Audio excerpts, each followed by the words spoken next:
नाज़रीन गिरामी अस्सलामु अलैकुम वरहमतुल्लाहि वबरकातुहू। सीधी बात के ताज़ा तरीन प्राइम टाइम में आप लोगों का इस्तकबाल है।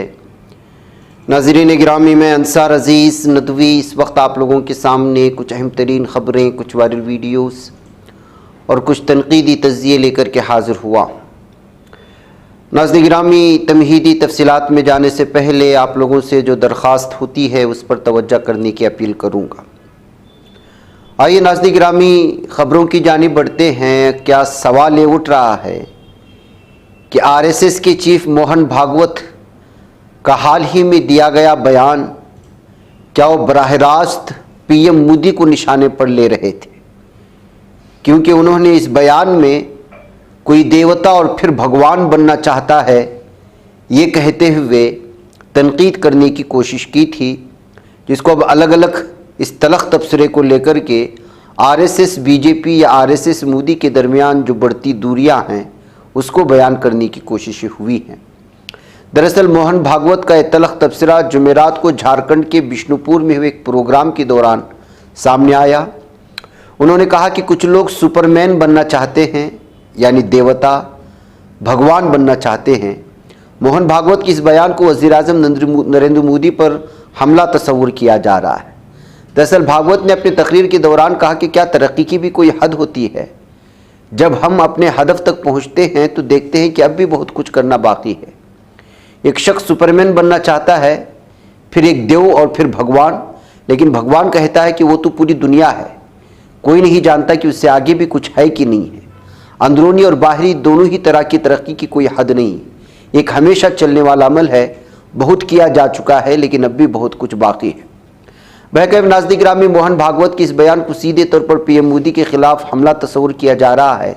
ऐसा इसलिए भी किया जा रहा है कि क्योंकि बीजेपी में इस वक्त कई सतह पर आपसी चपकलिश की खबरें आ रही हैं, जिनमें सियासी तौर पर उत्तर प्रदेश अहमियत का हामिल है।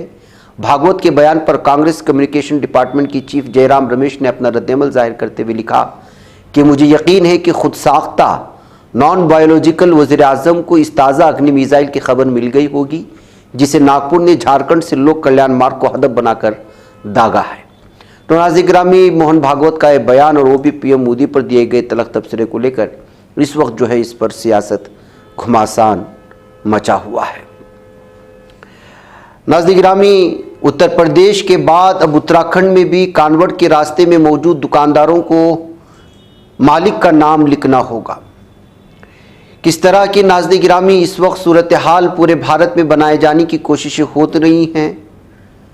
दुकान मालिक का नाम, शनाख्त लिखना, हलाल मसनूआत फरोख्त करने पर जो सख्त कार्रवाई होगी, ये योगी हुकूमत का फरमान जो जारी हुआ उसके बाद से जो सूरत हाल इस वक्त पूरे मुल्क में बन रहे हैं और इसको नाजी या जर्मन के हिटलर की जे तौर पर इसको देखने की कोशिशें हो रही हैं कि एक मखसूस कम्युनिटी यानी मुसलमानों को बराह रास्त उन पर निशाने पर लिया जा रहा है। यहाँ तक कि खबरें आ रही हैं कि न सिर्फ जो है इन रास्तों पर होने वाले, बल्कि अभी शामिली और सहारनपुर से भी ये हुक्मनामा जारी हो चुका है और कहा जा रहा है कि जो मुजफ्फरनगर में इस वक्त जो है सामने आया उसी तरह का जो है आपको शामिली में भी, यहाँ से भी कानवड़ यात्राएँ गुजरेंगी और दीगर इलाकों से भी कानवड़ यात्राएँ गुजरेंगी, सहारनपुर से, शामिली से और फिर उत्तराखंड से। नाज़रीन गिरामी, ये किस तरह की हालत है आप अंदाज़ा लगा सकते हैं। खबर ये आ रही है कि सिर्फ दुकानों पर हिंदू मुसलमान के अलग अलग नाम दर्ज करना ही नहीं, बल्कि यहाँ का इंतज़ामिया अंदर घुस कर के जिन हिंदुओं के दुकानों में या होटलों में या रेस्टोरेंट में मुसलमान हैं, कारीगर हैं, मज़दूर हैं, उनको भी निकालने पर मजबूर किया जा रहा है। इससे साफ और वाज़ेह तौर पर किस तरह का जो है पैगाम इस वक्त जा रहा है। लखनऊ में मुसलमानों के कई इलाकों को निशाना बनाने के बाद, उनको घर गिराए जाने के बाद, शामिली, सहारनपुर, मुजफ्फरनगर, अब उत्तराखंड की इन खबर के आने के बाद आप क्या है अंदाज़ा लगा सकते हैं।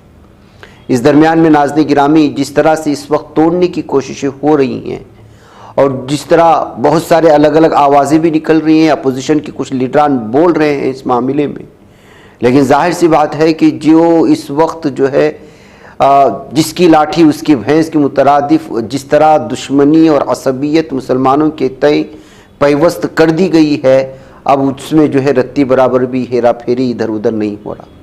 इसी दरमियान में एक वीडियो वायरल हो जाती है जो एक राम भक्त जो इस वीडियो को बनाया था जब वो जो है अयोध्या जाने के लिए पैदल जा रहा था, और उसने जो है इस वक्त एक वीडियो बनाई थी और उस वीडियो को इस पेश करते हुए उसने कहा था कि किस तरह से जीशान नाम का एक शख्स जब रास्ते से गुजर रहे थे और वो कह रहे थे कि हम जो है राम भक्त हैं और अयोध्या की तरफ जो है जा रहे हैं, तो उन्होंने न सिर्फ जो है उनको खिलाया पिलाया बल्कि उनसे किसी भी किस्म की रकम नहीं ली, सिर्फ इस वजह से कि वह अयोध्या की जानिब जो है जा रहे थे।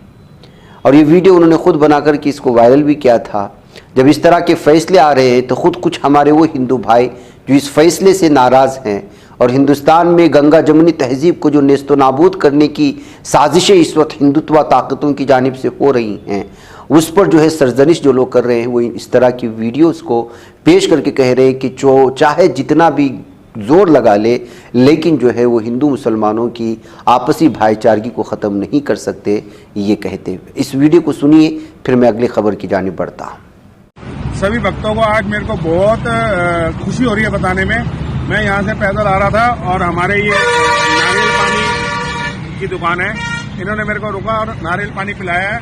एक नहीं दो पिलाए हैं, एक में पानी कम निकला, दूसरा ठंडा था, इसलिए इन्होंने बोला ज़्यादा वाला पानी पिलाऊंगा।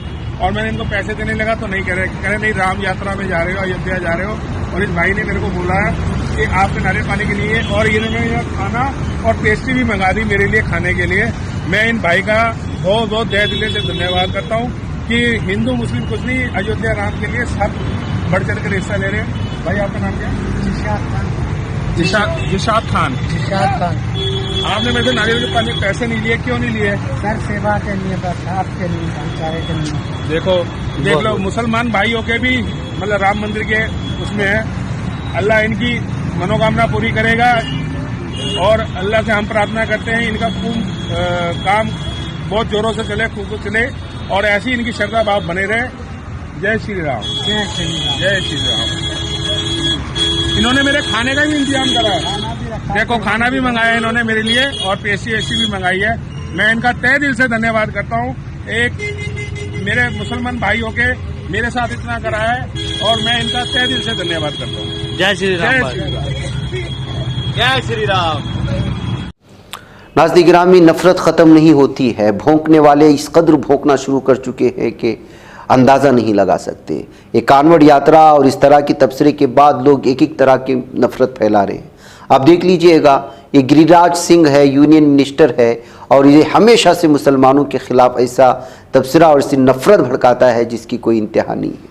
अब ये कह रहा है कि सबसे बड़ा मिस्टेक तो ये है कि मुसलमानों को हमने जब यहाँ विभाजन हो रहा था और जो है मज़हब के नाम पर जो मुल्क बन रहे थे तो उस वक्त हमने उन्हें यहाँ रहने दिया, ये हमारा सबसे बड़ा मिस्टेक है।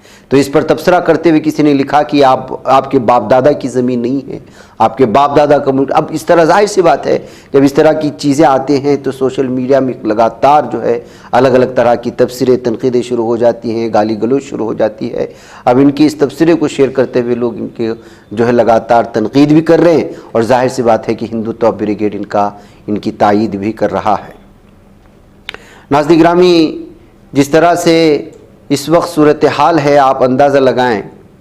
अब देखिए, इसी मामले को लेकर के साबिक़ मिनिस्टर मुख्तार अब्बास नकवी तक भी ज़बान खोल दिए और उन्होंने भी कह दिया कि इस तरह की जो है इस वक्त जो शॉपकीपर्स को नेम प्लेट डिस्प्ले करने का जो ऑर्डर और फरमान जारी किया गया है, ये जो है भारत के एकता को ख़त्म करने जैसी चीज़ें हैं। नाज़रीन गिरामी, ये जब तक ओहदे में थे तब तक कुछ नहीं बोला। सैकड़ों मुसलमानों की लिंचिंग हो गई, कुछ नहीं बोला। अब इनके पास कोई मिनिस्ट्री नहीं है और कुछ खोने का डर भी नहीं है, तो शायद इसीलिए अब धीरे धीरे मुसलमानों में किसी तरह का बयान जारी करके हमदर्दी हासिल करना चाह रहे हैं। ये कहते हुए इनके इस बयान के बाद लोगों ने जो है अलग अलग तरह के तबसरे भी इनके इस बयान के सामने आने के बाद लिखा है और किसी ने लिखा है कि इसके बयान पर कभी आप जो है एतबार नहीं करना, पता नहीं कौन सा मतलब लेकर के एक मरतबा फिर ये बाज़ार में आया है। नाज़रीन गिरामी, अखिलेश यादव ने प्रेस कॉन्फ्रेंस के दरमियान में जर्नलिस्ट को बीजेपी का एजेंट कह दिया या जो कुछ भी है। अब देखिए कि किसी ने कुछ पूछा कि आप आने वाले असेंबली इंतखाबात के क्या मंसूबे चल रहे हैं, प्लान कर रहे हैं, तो उन्होंने बरजस्ता जो जवाब दिया है उसको लेकर के अब अलग अलग तरह की जो है तबसरे शुरू हो चुके हैं। उन्होंने कहा कि हम आपको क्यों बताएं प्लान, आप तो जो है बीजेपी का एक पार्ट हो सकते हो। देखिए, आप सुनिए। अध्यक्ष जी, जिस तरह से अयोध्या वाले दिनों में प्लान क्या है, क्योंकि आपने तुम्हें क्यों प्लान बता दें, तुम बीजेपी के आदमी हो। एक और चीज जानना चाहेंगे। नहीं, ये पहले प्लान बताया नहीं, अब क्यों बता दें तुम्हें।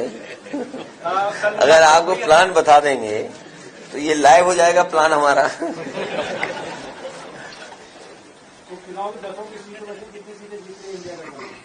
अभी जैसा परिणाम आया उससे बेहतर परिणाम आएगा। लेकिन आप आपने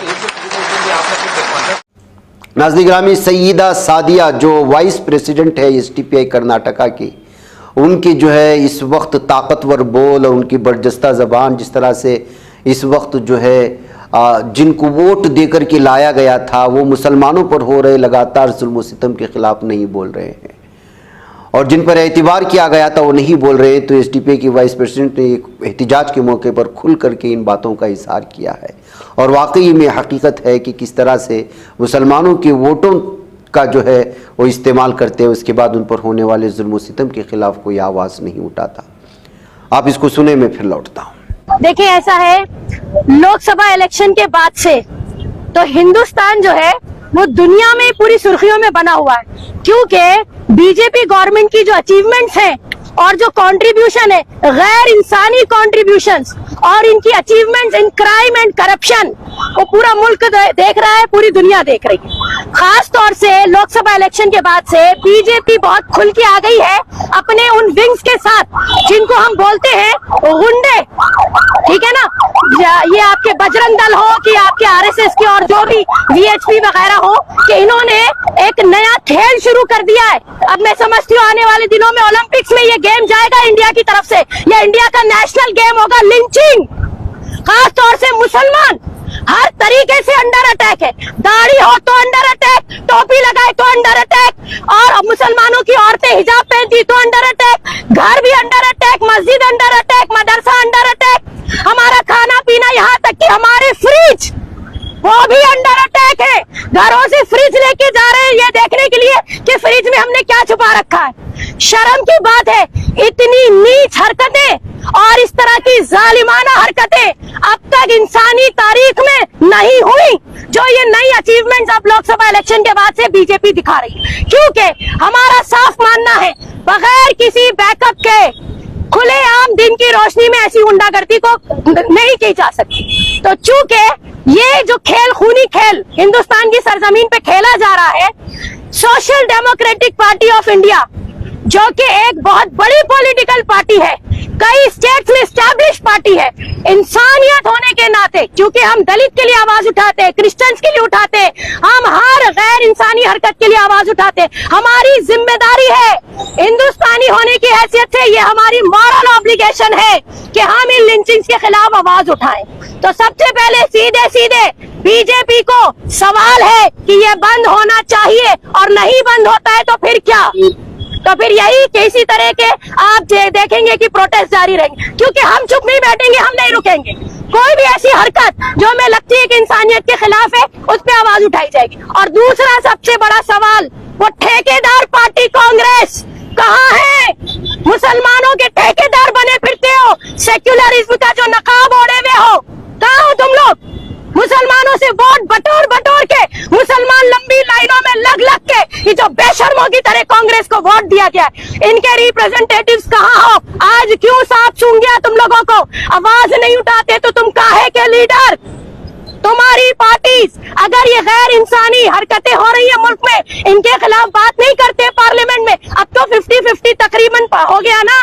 हाँ, इतने सारे रिप्रेजेंटेटिव लोकसभा इलेक्शन में चुन के गए पार्लियामेंट में, अब उठाओ ना आवाज, अब तुम्हारे को मौका मिला है, लेकिन ये नहीं उठाएंगे, क्योंकि जो 2014 से बीजेपी कर रही है, 2014 से पहले तक वो कांग्रेस करती आई है, और कांग्रेस बराबर खामोश रह के साइलेंटली इनका साथ दे रही है। सवाल दोनों से है, बीजेपी से और कांग्रेस से। और दूसरी बात, हम किसी पॉलिटिशियन पे डिपेंड नहीं है, ये मुल्क की जमीन, यहाँ का आसमान, यहाँ का कॉन्स्टिट्यूशन, फंडामेंटल राइट्स हमारे हैं, हमें कोई रोक नहीं सकता इनको प्रैक्टिस करने से।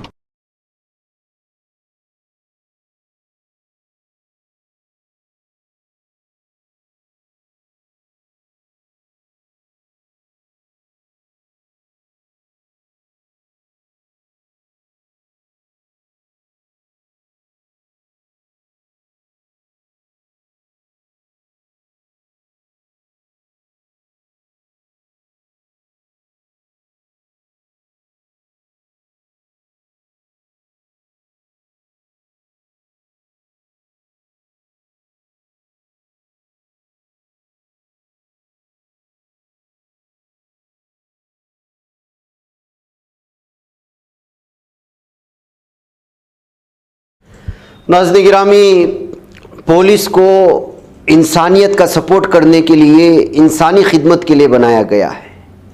जब इंसान को सख्त ज़रूरत होती है उस वक्त भी अगर आप सपोर्ट नहीं करते तो फिर आप किस बात की पुलिस हैं और किस लिए आपने हलफ उठाया है कि आप जो है कानून की और इंसानों की, कानून का पालन करेंगे, मजलूम लोगों का सपोर्ट करेंगे।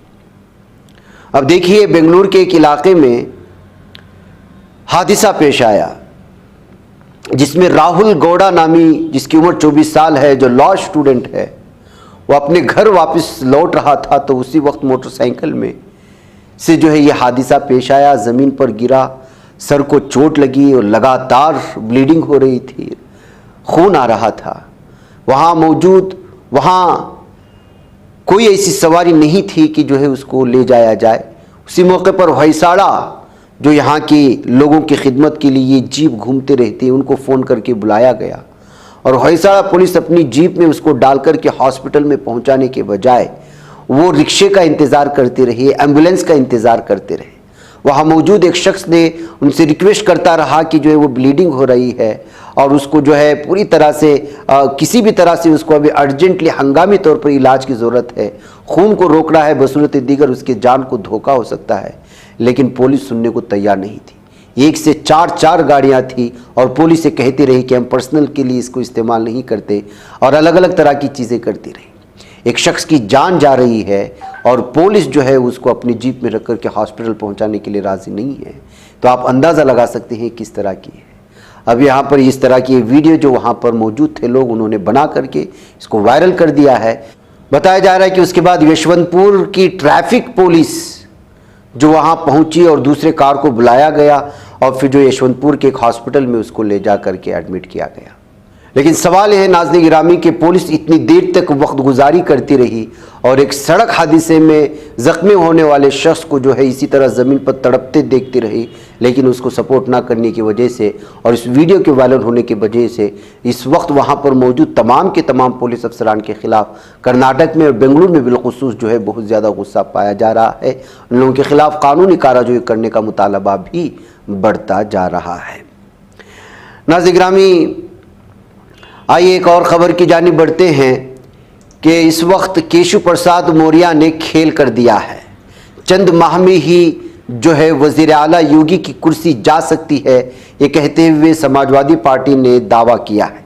हमने कल भी आप लोगों के सामने इसकी तफसीलात सुनाई थी कि किस तरह से नायब वज़ीर आला केशव प्रसाद मौर्य और वज़ीर आला योगी आदित्यनाथ के दरमियान कशीदगी अब उरूज पर पहुँच चुकी है और अब ये बात धीरे धीरे बाहर भी आने लगी है। इस ज़िम्न में रोज़ कुछ न कुछ नया सामने आ रहा है। बीजेपी के अंदरूनी खलफशार के दरमियान अब समाजवादी पार्टी ने बड़ा दावा कर दिया।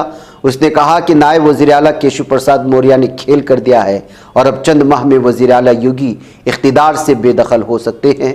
इस खबर के सामने आने के बाद बहुत सारे लोग यहाँ के जुल्म सितम देख करके इस वक्त जिस तरह से हो रही है यूपी में, जिस तरह से तोड़ने की कोशिश हो रही हैं ज़ात के नाम पर, मज़हब के नाम पर, इस चीज़ को, इस तरह की ख़बरों के लिए कुछ न कुछ सही दिल की तस्कीन हासिल कर रहे हैं।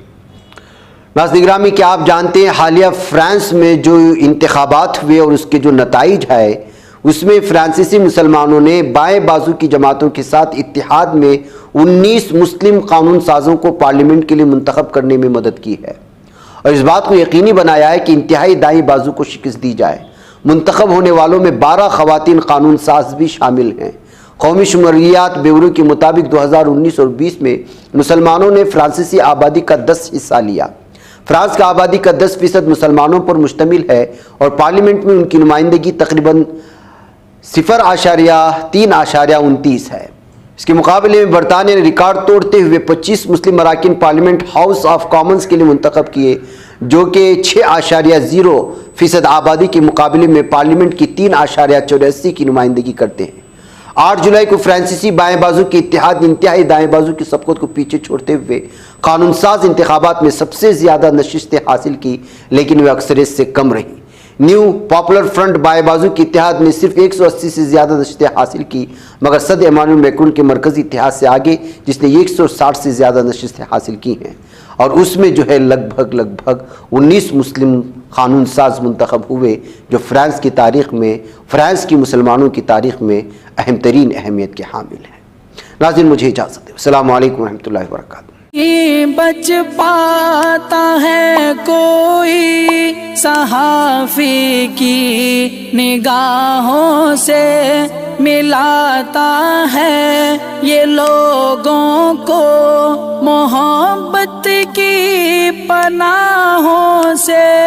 करम और दर्दमंदी का है एक संसार, सीधी बात। अज़ीमत जुर्अतो हिम्मत का है इज़हार, सीधी बात। अज़ीमत जुर्अतो हिम्मत का है इज़हार, सीधी बात। ये चैनल हक निगर बनकर कुचल देता है फितनों को।